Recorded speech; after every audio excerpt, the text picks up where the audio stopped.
So good evening and welcome to our first Journey to Art Therapy panel. This is the first in a series of 4 that are being brought to you by the American Art Therapy Association. I'm Kathy Goucher, and I'm going to introduce myself and our panelists who are here tonight in just a minute, but just wanted to orient folks a little bit further as to what we're doing here. The Multicultural and Education Committees, including the Undergraduate Education Subcommittee of the American Art Therapy Association, have teamed up to bring you this 4-part webinar style series. And again, tonight is our first. This series is meant to provide you with information about the field of art therapy, to support consideration of what training and beginning work in the field might look like, and to share wisdom from those who have been working in the field for some time. So tonight we're beginning with an overview of the field, asking the question, what's art therapy? What is that? And who gets to be one? Or what is it, sorry, and who gets to be one? So we hope that the stories or the journeys shared by the presenters in each offering, including tonight, and in the coming months, serve to inspire a diversity of young people and those seeking a change of career to consider pursuing training toward becoming an art therapist. So again, my name is Kathy Goucher. I'm a credentialed and licensed art therapist working in Maryland, specifically in Baltimore. I've been in the field for over 25 years, and I enjoy working in community-based settings and with disabled individuals of all ages. I enjoy supporting others, learning about the field of art therapy, and considering training to do this work. So I'm excited to have you here tonight. I'm excited to further introduce, and my role tonight here is going to be monitoring our Zoom chat for questions so that we can make sure that we save enough time to get all your questions answered tonight. So I'd also like to introduce Marisol Lakandum. Yes, perfect. Practice. I'm sorry. She's the operations coordinator of the American Art Therapy Association. She supports the operations and day-to-day business of ATA, as well as organizes and coordinates with staff, members, and committees. And Marisol is passionate about mental health and art and hopes to use her role to create a better world for art therapists. She's going to be with us this hour supporting the chat on YouTube, making sure that we get the questions here, as we hope to keep answers to your questions kind of flowing as we move through our hour together. And finally, I'd like to introduce Ashley Resurrection. They are our primary presenter tonight and have a terrific slide presentation to share with you. Ashley is a Filipino-American certified yoga teacher and returned United States Peace Corps volunteer from Los Angeles, California. They are pursuing their master's in art therapy with a specialization in counseling at Seton Hill University. And they enjoy traveling, running marathons, playing pinball when they're not working. So without further ado, take it away, Ashley. Thank you. Hello, everybody. I'm going to share my screen on Zoom really quick for everybody else who's on Zoom, and then make sure YouTube is all right. And let's get started with beginning the art therapy journey. My name, as mentioned, is Ashley Resurrections. My pronouns are they, them, sha, and I am happy to be with you all today. We will begin covering the essential information about what therapy is, what an art therapy career can look like, and just some general expectations for attending undergraduate and graduate art therapy programs to become one. This is not intensive of all the information that you need to know or that you probably want to know from this webinar, but we hope that it will inspire you to really start that journey. We will be having 3 more events in this series as well, which will take place each month from here on, and we'll share those with you at the end of the webinar. So if you would like, I invite you to use the chat function throughout this presentation and respond to things that we talk about. Maybe you have some kind of comment you want to share or a question that you might not remember 45 minutes from now, and I know I wouldn't. So please feel free to use this time for you. And if we do end up running out of time, we do have an email that you can use to contact us with your questions. What is art therapy? Art therapy is a therapy equivalent to any option for mental and behavioral health. It's also a process that integrates creative and visual art media expression, and it supports kinesthetic, sensory, perceptual, and symbolic communication.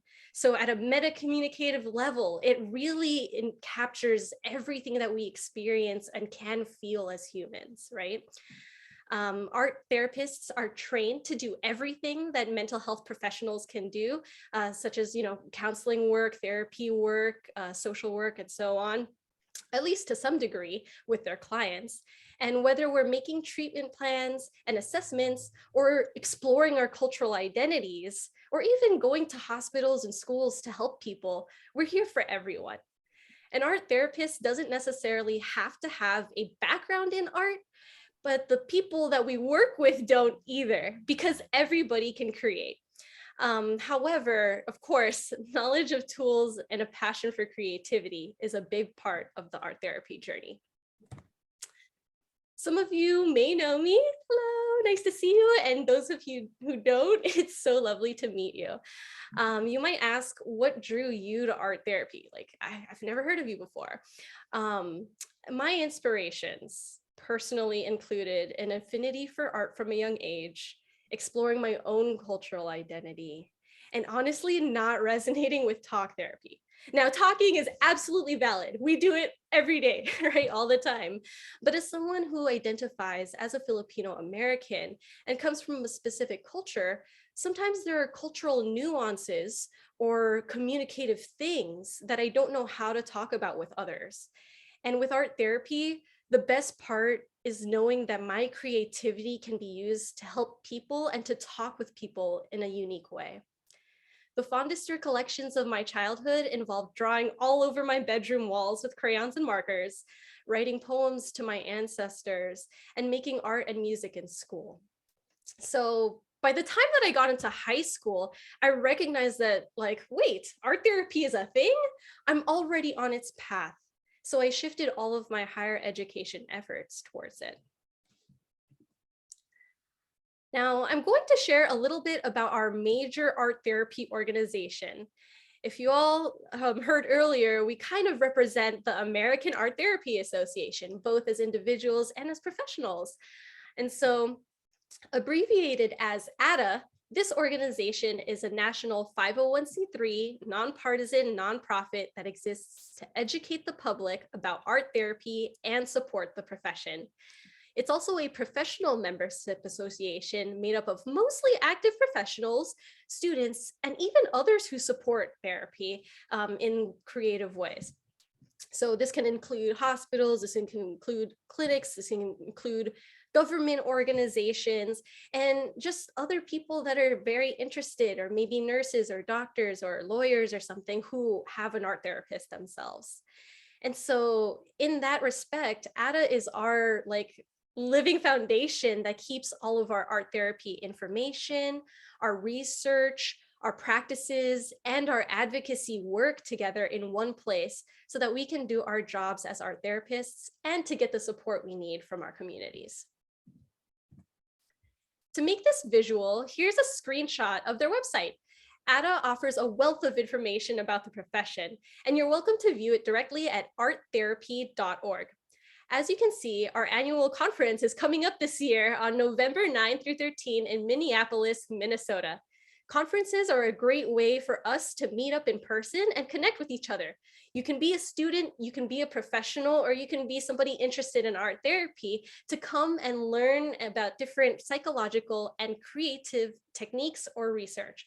And it really inspires you to understand how art therapy works, what we can do with it, and how we can use it for our communities. Professionals from all walks of life turn in their proposals in order to make this conference happen, and scholarships and awards are celebrated at this time as well. So I kind of rushed because I'm so excited to share this information, but that was a quick overview about the organization, my own personal inspirations that you might be relating to, and the organization that supports us.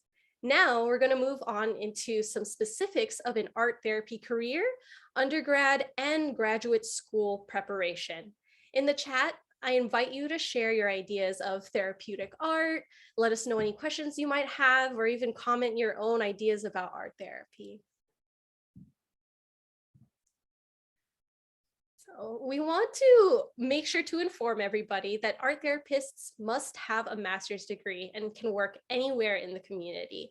Some examples include solo or group private practices, which means that we work with specific groups we know a lot about and can support best with specialized training. We can work at art museums and studios or galleries, which means that we can do community-based work, social justice advocacy, and personal art making to help others express themselves. We also can work at a community clinic or hospital. And here we might support people who have experiences with chronic illness, grief over losses, and sometimes mental health challenges. And then we can also work at shelters, churches, and schools where we can be in touch with specific communities. This can include anything from being an art facilitator for mental health needs to being a spiritual-based art therapist with a specific spiritual or religious practice that, that they're specialized in. And then also, this includes being a school art therapist or even a professor at a university, kind of like Kathy, who does a lot of work at her school. And then finally, I also wanted to list courthouses, government, and administrative roles, because we do have a lot of therapists who work with different people in the legal system and support families, companies, or even teams that lobby for mental health rights. And they also can advocate for licensure, credentialing processes, and important policies that guide our work as art therapists. All of that is kind of clumped together because they might seem similar, but really it all ensures that people can get access to art therapy education and art therapy mental health care. So that said, you can still be in related art and mental health fields with a bachelor's degree. If you have a degree in psychology, social work, or something similar to that, there are similar positions that might give some experiences related to being an art facilitator. It's not necessarily art therapy like a master's degree level, but they're still very important. And some of those bachelor level positions can include a recreational specialist, a mental health technician, a child welfare specialist, or even a behavioral aid or arts and crafts facilitator and educator. These experiences are also really good because they can lead to your master's therapy or art therapy program.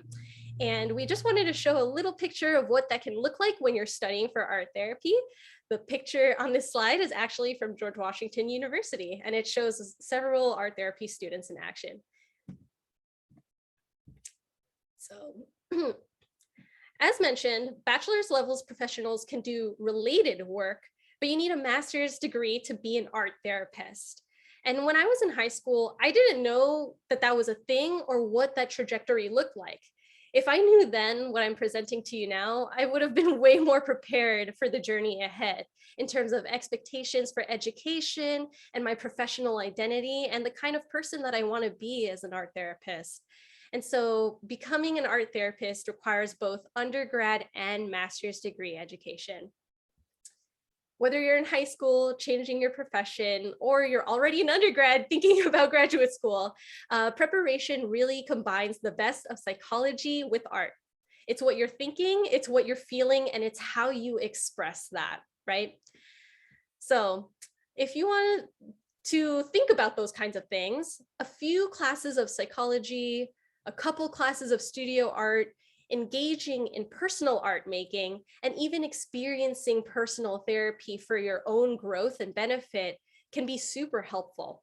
The last two are not required, but they are very exploratory and they're very meaningful for you to understand what art therapy can be like and the kind of person that you want to be.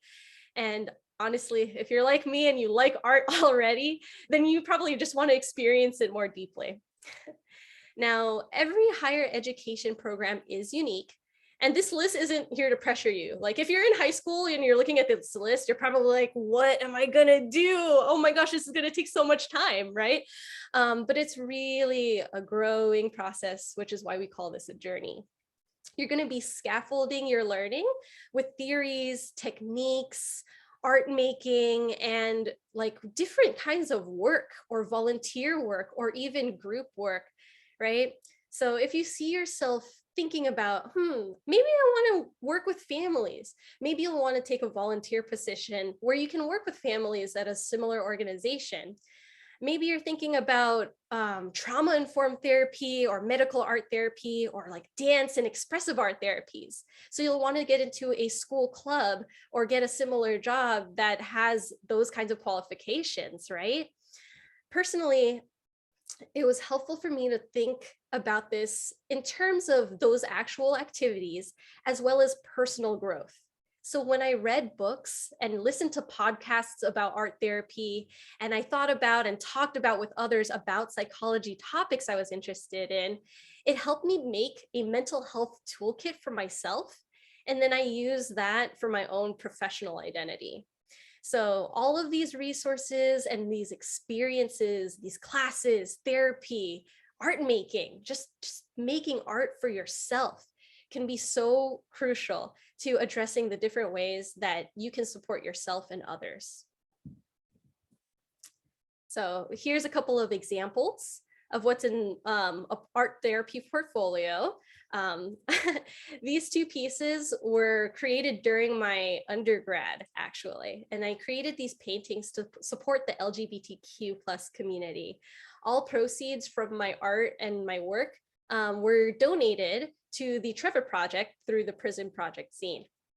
And it also supplemented important topics I wanted to bring up personally and professionally in my graduate school interview. So, and then I also wanted to show another slide just to show that there is a difference, right? The other one was very colorful and it had like specific figures in it, but then this one has abstract figures. This was also included in my personal portfolio, but they were more conversational pieces to share my personality and perspectives on mental health. And so I used the profits and proceeds from this work as well to support family survivors of domestic violence and BIPOC members and in a mental health care facility.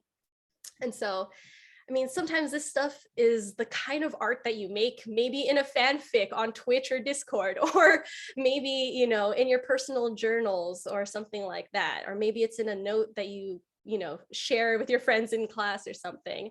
Art can come across in so many different ways, and they always, like, everything that we make really affects our lives and affects others. So yeah, and I hope you enjoyed those examples, but please, please, please don't be shy. Like, these are just a couple examples. There's also a lot of messy art that we make or doodles that we might want to throw away later, right? And those kinds of examples are still purposeful and meaningful, either for you and your portfolio or for others. So I want to share that all art therapists are trained to do 2D and 3D work, like ceramics, tiles, nature sculptures, textiles, music videos, dance videos, and anything else that can engage you with art. So it can really be abstract, realistic, practical or not, and anything else that represents how you are as a person. So on to the actual fun part of the graduate program journey. Some of you may already be thinking about this or in your own programs for it. So please feel free to chat and share your dream goals and expectations for art therapy. Right. After completing high school and undergraduate work, you'll be at this point where you finished your BA, you might have had a couple of jobs or volunteer work, right? And finish your graduate school prerequisites and art therapy portfolio. Cool, right? So you're done. Kind of, sort of, you're almost there.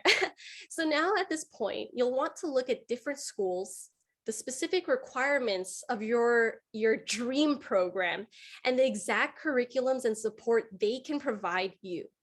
As mentioned previously, since a graduate degree is required, you want to consider the best place for you to attend, which depends on where you want to study, where you want to work, and even the environment that you want to live in and the support that you could get from the surrounding community. So For example, some states might have an art therapy license, others might focus on counseling and social work, and that might be more aligned with your interest, right? And it's important to understand where those interests lie, because that really shapes the trajectory of your career. And sometimes there can even be different kinds of barriers to success if you are planning to relocate for school or you're planning to stay at home, right? We want to emphasize that all schools will cover the depths of how art and psychology can reveal ourselves, our connections, and healing in the world. However, each school also has its own strengths, whether it's for practice or research, or both, sometimes both. Some schools will be excited to see you come in with your art, just have it all over the walls and like see what you can do with a pottery wheel and like just a lump of clay. And then others really want to know about what you're thinking and how you see the brain and neuroimages and what you want to do with that in your practices. So the focus can lean into more of the psychology, more of the counseling, more of the artwork, depending on the school and your own educational goals. So when you look at the specific classes that schools offer, such as art, psychology, research, and so on, you'll really want to know like how that will best benefit you and how you can benefit them. Yeah. Yeah, I like that. I had to take a moment there and be like, yes, I feel right where I need to be with my own. Here are the currently accredited and approved graduate degree programs. This is also located on the ADA website or arttherapy.org website. And at this time, I think Edinburgh in Pennsylvania is the only online only program. However, there are several programs that have hybrid or low residency options as well. So you'll want to look into each of those little details, maybe even send an email or call schools directly and just ask them. We're here for you, and the schools are here for you too. They want you to succeed and to become art therapists in the best way that you can be. I also wanted to provide a visual reference for this, because sometimes when you're looking at all the slides like I am, it's like, wait, Ash, you're talking way too fast, and there's a lot of words on that screen. So let's look at this map where we have the current states that have art therapy licenses or related licenses for art therapists.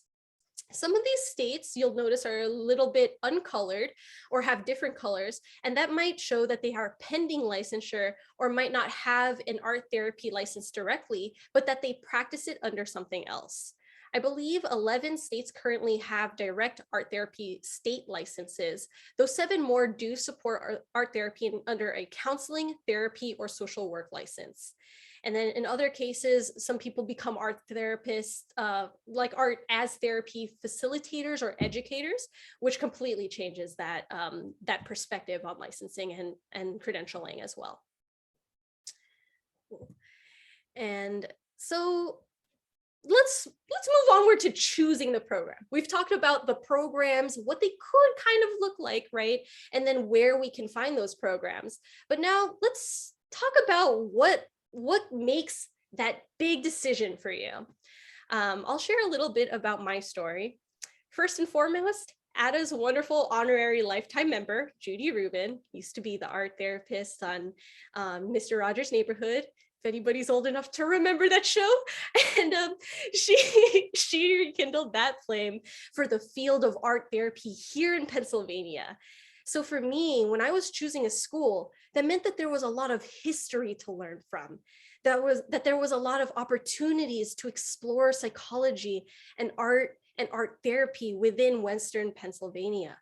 The program that I chose aligned with all of my art interests, my professional interests, and even some of my personal interests. So within 1 year, I was able to work at an art therapy related program called Art Expression Inc., which is right here in Pennsylvania. I also became part of a BIPOC art therapy circle that enhanced my professional development and led me to meet other mentors and students that were like me and experiencing some of the things I were. And so finally, I want to say that covering my credential and licensing requirements was really important as well. So when I was looking at a master's degree program, I wanted to do something that had the specialization that I needed. Sometimes they call it a dual program. Sometimes they call it a specialization. It's very specific to each program, like we mentioned. But for mine, I was really happy that California would accept the school's specialization in counseling and art therapy. So this made this decision a very pragmatic, realistic, and just goal-focused and holistic experience to ensure that art therapy is the core of my work. And then, of course, you'll see on the slide that I talk about being a Peace Corps volunteer. It says support for returned Peace Corps volunteers was really important because I had just finished my service in 2020 and then relocated here for graduate school. So I had no breaks between my service and my schooling. And I thought it would be really important to have connections and network with people who are also Peace Corps volunteers. The school itself has a lot of alumni from the Peace Corps, from the Peace Corps cohorts. And they also just helped me reintegrate into this community and find different places for the best restaurants or cultural events, or even financial resources that I needed while I was in school. So it is important to note that diversity will change depending on which schools you go to, which states you're in, and so on and so forth. So it will, help you grow personally, and then also bring out some of your challenges and strengths that really speak to your identity. So when you're looking at schools, you'll want to consider that as well. We know that graduate school is a ton of work. While the word might be school, it truly is a job that furthers your career. You could choose a part-time, a full-time, a fully in-person, a fully online person, or even a hybrid option, right? And once you start your journey, you're likely to dedicate at least 20 to 30 hours per week to this journey. And that's in undergrad through graduate school, right? We know that it's a big deal. It's not just about reading or doing our homework, right? It's something that we're passionate about, that we want to have a job and a career in. And it takes time to process information, to do research, to engage with artwork, to talk with others and make friends and make mentorships happen, right?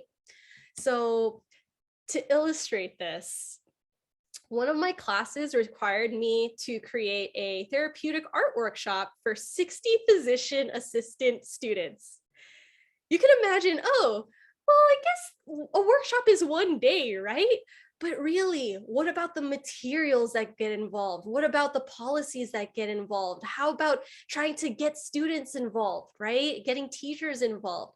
It takes a whole community to make that workshop a success and to make sure that everybody enjoys it and feels like they've gotten something valuable professionally from it, right?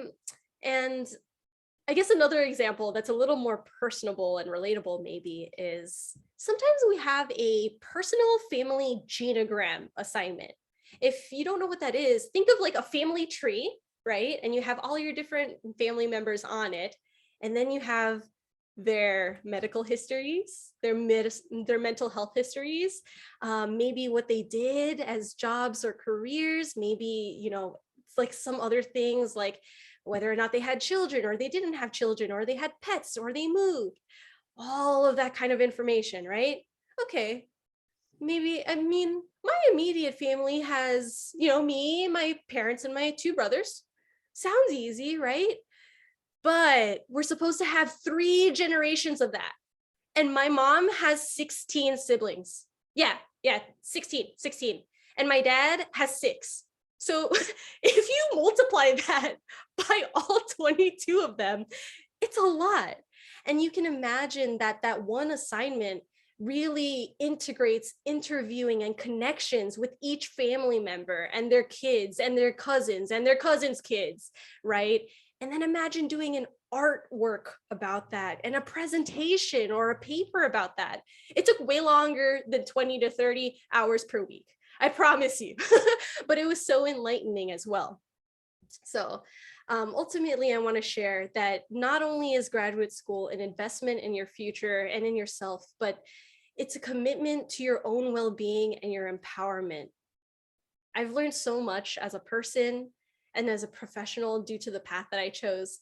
And it's so important to choose a place that helps you thrive, not just one where you're going to survive and get all these crazy loans and debt and feel isolated and then get a piece of paper that says a bachelor's degree or a master's degree on it, right? Okay. And of course, as you evolve in your art therapy journey, right? If we think back to those 2D artworks I made, and then we think about where I'm at right now with graduate school, the art will evolve. Your relationship with yourself, your relationship with your art, your relationship with others, it all changes because of what you learn and what you become passionate about. So for me, this is the cultural telephone, which navigates distinctions of BIPOC lived experiences, decolonization, and cultural preservation. And NOTAN on the right side has a simple pastel art reflection. It doesn't look anywhere near as polished or finished as the other work, right? But it's just as meaningful. So taking this all into perspective, we have a bunch of key takeaways. Considering what we've discussed and what I've shared, hopefully you resonate with some of it, right? Or it resonates with you. I hope that you can continue to keep making art and having fun. I hope that you make decisions that inspire you. And I hope that you nurture the people, places, and ideas that you hold dear. Because at the end of the day, higher education is a journey. It's a marathon, not a sprint. And like any passion, it's something to pursue when it feels right. Art therapy was right for me. And graduate school, undergraduate school, they won't teach you necessarily how to think critically. You're doing that just by being you every day. But they will teach you how and what to think critically about in order to polish those ideas, your creativity, your identity, and help you grow. And so you all will go on to do great things and alchemize your passions in a way that is most fulfilling for you.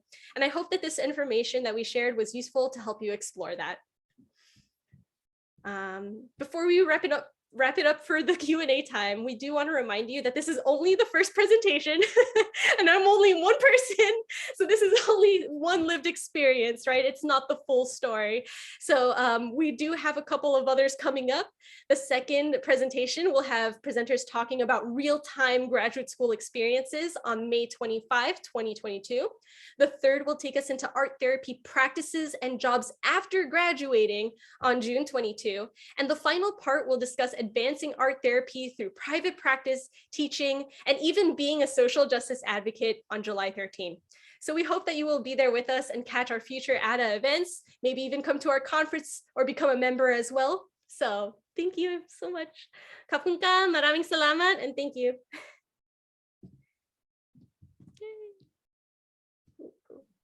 Thank you so much, Ash, for all of that amazing information. And yeah, as this slide indicates, we're going to open it up for Q&A. I'm going to keep looking at the chat and noting additional questions that are coming in. But to get started, I wondered, Ash, if you could speak to more examples of spiritual-based art therapy. That was a question that came in. Ooh. Yeah, so a lot of people think of art therapy as just, oh, I do art, you know, and like that's therapy, like any other kind of counseling thing, right? But when it comes to spiritual art therapy, we can think about using art therapy in our churches, right? Using it at our sanghas, right?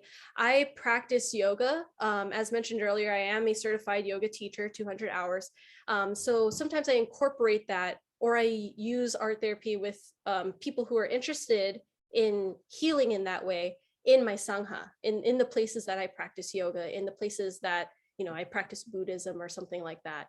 So this is it does not have to be with a church. I promise. It doesn't have to be religious or like spiritual or anything. You don't have to be some serious kind of like, I'm only spiritual kind of person.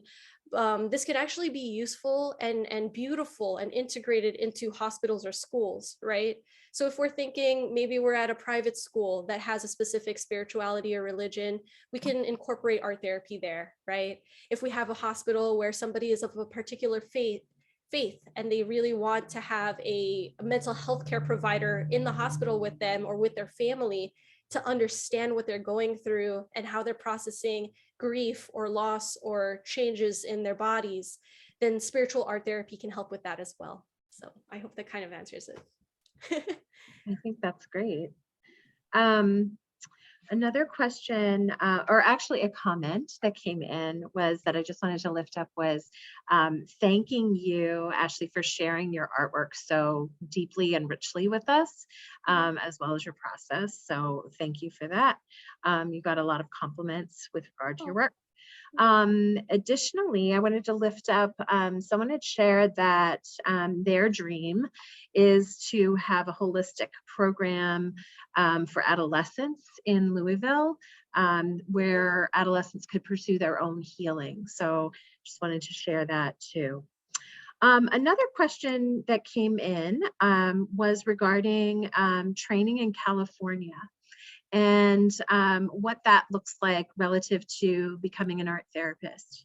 And there were a couple of other training questions that we can get to. And I just wanted to speak just briefly to that, but really also point anyone to the American Art Therapy Association website. I'm going to post that again in the chat momentarily as really the rich resource that it is to make sure that you're, what the current state of that state is with regard to licensure, but to also know and gain a better understanding of the different national credentials that we have as art therapists. And so any educational graduate program across the country is going to be aimed at educating you as an individual toward national credentialing as first an art therapist registered or an art therapist registered provisional, which is what ATRP you would get or apply for coming out of your graduate program, and then work toward postgraduate, that ATR. And then following the ATR, which is the official art therapist registered, you have the option, we strongly encourage the option of sitting for that national exam that is the board certification or credential exam, which then tacks on the BC. So I would encourage you, again, with any state, to really look at that map, as Ashley shared with us in the slides, to navigate to the American Art Therapy Association website for more information. Additionally, you may also want to look at the specific graduate programs that you're interested in whatever state that be, because graduate programs should have disclaimer information as to what their educational programming aligns with in terms of licenses that you would be eligible for in varied states or not. So I would encourage that too as another layer. So another question came in that was, what is it important, and I'm going to throw this to you, Ashley, what is important to consider asking graduate programs that one might be interested in? So kind of getting a better sense, like what are good questions? I have to think about that, because I think that the question that was asked is, for those of us on YouTube, is what kinds of questions can you ask or should you ask or are good to ask at a graduate interview, a graduate art therapy interview? And I had a lot of questions. My questions really were focused on community-based work because that's the kind of work I wanted to do. So I asked about what are the opportunities to get involved in the community, right? What are ways to volunteer in the community? How does art therapy incorporate the community, or have maybe fundraisers or, art events or student events even, or networking events with the community? That was important for me, not only to find friends and everything, but to really find an internship, to think about places I want to work, and just even places to work for supplemental income while I was in graduate school, and things like that, things of that nature. That's a good question for me that I asked, that I got a lot of answers for and resources for. Another question that I really asked was, what kind of supports do you provide for multicultural, education. Multicultural education is really important to me. And also California requires its own cultural class, actually, that is not offered in Pennsylvania because we're in Pennsylvania. So I had to ask about those kinds of things, like what kinds of cultural organizations are there? Is there a Filipino association? Is there an international student organization? That way I could get more perspectives from other people and just see kind of like what the culture is like. It's good for cultural integration as well, right? If you're moving from California to Pennsylvania and you're not used to the cold, you probably want to know where to get the best like socks and sweaters and coats. So, but that's just like a simple example that proves my point. And then I think a third thing that was really important to me was funding. What kinds of scholarships and financial aid do you provide for students? That's a general one. You can ask that in any profession, but it was really important for art therapy for me. Yeah, and then final one, about the artwork. How much, art time do we get in our classes? How much art time do we get personally? Do we get art kits? What are the studios like? Right? Because if you're going to practice art therapy, you want to know what kind of art you're getting into at that school and what they provide. Seton Hill, for example, we have our own art building. We have a ceramic studio. We have a photography studio. We got all of that in it. So that's included in my tuition. I don't have to pay for it. So those are kinds of things you want to think about because art supplies are expensive. And sometimes in certain areas, they might not be as accessible, or art stores might not be as accessible. So yeah. You brought up so many points too that others have questions about. So thank you for having such a rich response to that question. There was a question that did come in about financial aid and scholarships for study of art therapy. I believe they were asking at the graduate level, and you brought that up. That's a great question to ask your graduate program during the interview, or even as you're looking. Reach out to the graduate program director and ask those questions via email, or see if you can set up a phone chat or a Zoom chat with them. I would say that, it varies widely what's available in terms of financial aid packaging, as well as, grants, tuition grants, or scholarships. I had heard also that there's some funding available if you've graduated from HBCUs. And so, just ask these questions. Always a good thing to find out. Let's see, so that was a question. Another question that's sort of now in another question, so I'm going to go with that one, is asking about the undergraduate art therapy major. And sort of, is that preferred? Is that, the best versus majoring in art and psychology, or vice versa, or doing a major minor? So Ashley, I wondered if you had thoughts about that, and then certainly I can speak to that too. I don't have as much on that personally. I will say that people have shared with me, like Seton Hill, for example, some of my peers, they did their undergrad here and then went into their graduate program here. So by doing all 7 years of their program, they were fully equipped with what Seton Hill's culture was like, what the art was like, what the psychology was like, how they teach, and the kinds of things that they were going to learn.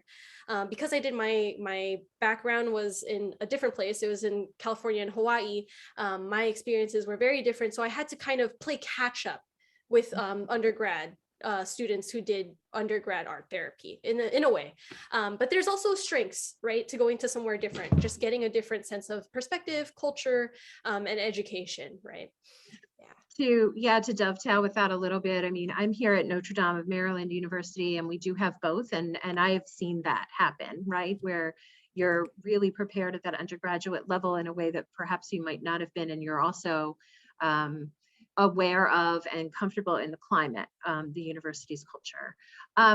But I will say, I think that it is very dependent on who you are as a learner and an individual. And as Ashley's kind of pointed out in various ways, your values and your needs and where you come from or where you want to approach from where you want to approach art therapy. Your artist identity, for example, is really strong and you want that really deep and rich art perspective, and then, you know, to then include the psychology perspective into that. So I don't think there's any one way to do it. I think you're certainly, as Ashley's saying, you're certainly going to be super well prepared if you do a BA, an undergraduate education in art therapy, hands down. But I don't think that's the only way, certainly. Let's see. There was a question that came in about ensuring practice in my state. Like if I go to a program out of state, will I still be able to practice? I'm way boiling down this question. But I think the short answer is yes. Again, it gets to those national credentials. We've long had those national credentials now, and you know, the licensure is something that we've embraced in the last, you know, 15, 20 years. But that national credential is there, it is strong, and so you can certainly practice out of state or go to program out of state and then be able to practice. Additionally, there was a question with regard to that kind of got at age of BA and perhaps needing a newer BA or one that was obtained more recently. I think that is pretty school dependent, graduate school dependent. So you certainly nationally have to have, all of the programs across the country are going to have specific prerequisites that they're going to be looking for, and you know, a certain number and a certain certain areas for studio art and a certain number for psychology. So you're going to need to have those, but whether you're going to need to do an entire new BA to acquire those because your original BA is dated would really be a specific school question then at that point. I hope that answered that question. And there was another question that came in about not being the best at drawing. Can I still be an art therapist? Yes, the answer is yes. That's an easy one. Anything to add to that, Ashley? Oh, anybody can be an artist. You can do 2D, 3D art, like, you know, do videos, what have you. Yeah. This is for you to shine. Yes. I always talk to students about the important thing is that we're really getting to understand materials and what they can do, and understanding them personally, so that we are ready to work with clients in support of moving them up and down a continuum of experience. So yes, you don't have to be the best artist, the best at anything, but you have to definitely be interested in wanting to work with people mediated through art making and through the process of making art together. Another thing to just lift up as a very inspiring idea is somebody commented that they really want to, a dream of theirs is to open in Utah an art therapy space for LGBTQ plus folks to have a resource. So just wanted to lift that up as a really great idea.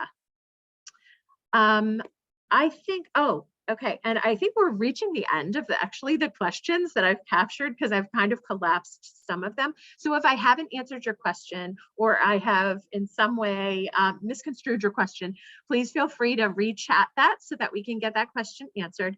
The last one that I have that we haven't answered is regarding, or it was really a comment regarding accreditation and being sure when you're looking at programs that they are accredited.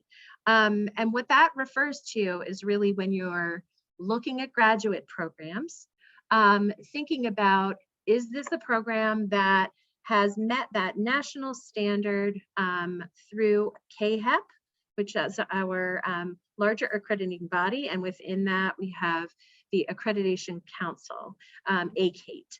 And so looking at that as a seal of approval that this program has, you know, been vetted and found to be accrediting or found to be solid with regard to all of the competencies and standards and guidelines that the national accrediting body has laid out. That's not to say that a program that isn't accredited isn't a worthy program. They may be in the process, they may be brand new, but certainly that is an absolutely a good seal of approval to be looking for in your search. Those programs that I think Ashley mentioned in your slides, that those programs are listed if they've been accredited by state, I believe, on the Art Therapy website. So you can certainly find that information by state, wherever you're looking. Another question came in, so I'm going to roll to that one. Can art therapists be reimbursed by insurance companies? Well, depending on where you live and licensure, yes. And really that does vary widely in terms of the state that you're in and whether there's licensure or whether there is a mechanism through which you can be paneled and found to be a provider whose services can be reimbursed. Ashley, did you have, it looked like you had a comment to share or to add to that. Oh no, I was just like really happy to have that question. Okay. Yeah. Yeah, it really depends on state though. Yeah. So again, I think looking at the varied states that have license, and if those, you know, it's of interest to you to be able to practice privately as an art therapy professional, either in a group practice or an individual practice, and you don't want to be charging folks for services that they would have to pay out of pocket, you want that to be covered through insurance, you might want to look at programs that, or eventually landing in a state that has licenses. And so again, Ashley shared that there are, you know, several states across the country that have these licenses, and so you can certainly navigate to that map and find out where they are, where what the state of their license is, in terms of is it full on like done deal, or are they in the process rather of getting that license achieved in that state, and you know, then connecting with art therapists in that state to ask, what does that look like in reality? You know, what is your experience of that license in your state with regard to reimbursement, with regard to portability, with regard to access for those clients that you really hope to work with. So great, thank you for posting more about the accreditation. That's very, very helpful. All right, we are nearing the end of our time. We have about 5 more minutes if there are any other questions that folks have. Oh, there's one. So this question just came in. Those looking to go into Masters for Art Therapy are asked to have prior experience in the field. Are there any programs or internships that you know for undergrads? Great question. I answered that at the beginning before I realized I'm going to have to just write these questions down. I answered it in the chat, so I'll answer it again.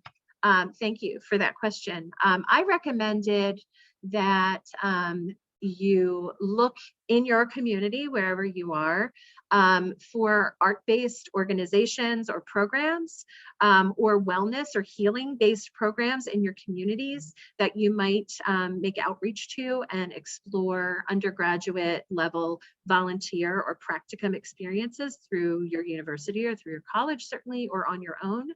I would also recommend your state's local chapter of the American Art Therapy Association as a resource. You can connect with art therapists in your more regional or local communities. You can connect with them at the state level and really ask them, who should I contact? I want an undergraduate experience. I want a volunteer experience. They may be able to point you in really fruitful directions. But it's not a necessity that you have you know, experience before coming into a graduate program, but it's certainly going to support, it's going to solidify your interest in the field, right? And it's going to support your visceral understanding of what it's like to work with people in relationship and build relationship around art making and around creative engagement. So I hope that answered your question. Ashley, do you have anything to add to that? I just added the link for the chapters in the Zoom chat for everybody Great. to look at that. That way you'll see that the chapters are state-based communities where you can connect with others, as Kathy mentioned. Absolutely. And you know, too, if that's not fruitful, you're at that undergraduate level, you're majoring, you're minoring, you're maybe in an art therapy undergrad program. If you're in an art therapy major, chances are high that you're going to be connected to practicum experiences at that level or some kind of field experience that's going to support. But if you're not, and you're just, you know, you're an art major, you're a psych major, and you want to you know, approach your university too and see what resources they know of. Career centers in your university can be really great supports, as well as Office of Community Engagement, or if you have, you know, you're at a religious institution, the service learning. We have here at the university a religious office that does a lot of service learning opportunities. So. Yeah. Great. Oh, and people are asking, Ashley, how they can find the state license map. I'm not exactly sure where to tell them on the tabs. Right. I will post that in the chat as well. It's not called a map, unfortunately, because we have a couple different maps. So if you ever get to look at the art therapy website, we have a lot of different resources. And one map is like a art therapy locator, so that we can find art therapists in a specific area. We have a directory, and then we have the state map. The state map that we're talking about and that was asked about is under state advocacy, which is linked here, arttherapy.org/state-advocacy. And it'll show you that big map, the picture that I showed you earlier. It is changing. It is changing all the time, because we do have a lot of different, you know, advocates at the political level that really drive art therapy and make it what it is today. So I'd also like to thank these folks who are giving us shout outs for our enthusiasm. So, I mean, we're very happy that this series is launching. We're really excited to share our experiences and to provide information about this field that we love at varied stages of our practice in the field. So thank you for that. Appreciate it. Yeah, thank you for the questions. Thank you for all the good comments and for sharing your own dreams about art therapy. You know, it's so lovely to hear from you all. It really is. We have 2 more minutes before we will sort of automatically close and go off into cyberspace. Yeah. So if there are any final questions, feel free. Again, we've posted multiple times there all these links, and we hope that you will continue your interest in the field and your own journey. We are happy to also continue to maintain connection through the Art Therapy Association and our varied roles there, both as staff and on committees. So please do reach out to us via Multicultural Committee, via ADA itself, and the info at email address, as well as through the Education Committee and the undergraduate subcommittee. We are all happy to, you know, continue this conversation more specific to your needs. So thank you all so much for your time, for joining us. And Ashley, any parting words from you? I love you all. I'm so happy. Thank you for being here with us tonight. Yeah. Oh, I'm sorry, we had one more. Could you list some good jobs for post-bachelor's degree, pre-master's to get into art therapy? Ashley did list some. Ashley, do you want to list those off again? Because I could also rattle some off. Yes. Art facilitator, art educator, behavioral health technician or mental health technician. Ooh, I don't remember the other ones. Community arts facilitator, teaching artist. If you and your community have organizations that support the training of teaching artists that then go into schools and community centers to provide workshops, that would be a great, again, jobs that are going to support your further understanding of wellness and health promotion. And if you can find jobs that do that, as well as incorporate art and craft, and relationship building through art engagement, golden. those are wonderful intermittent experiences to have between undergraduate and graduate training. There's another question too about, I don't know the answer to this because I don't listen to podcasts, but if anyone has a podcast or a broadcast that they would recommend on the field. Yeah, so I learned a lot from Filipina on the Rise, just for like my personal identity. Kapwa Stories, I think it was. It's about decolonization and mental health sometimes. Dr. Therapinay, that's a Filipino one again, but it's really cool. It brings a lot of the different like Asian, Southeast Asian kind of cultures into the mix. And there's another one that I remember, but I can't remember its name, but we'll try to bring that to you next time. That's right, next time. Yes, so we'll hope to see many of you back again in May. May, remind me, Ashley, May 25th. Yes. Yeah.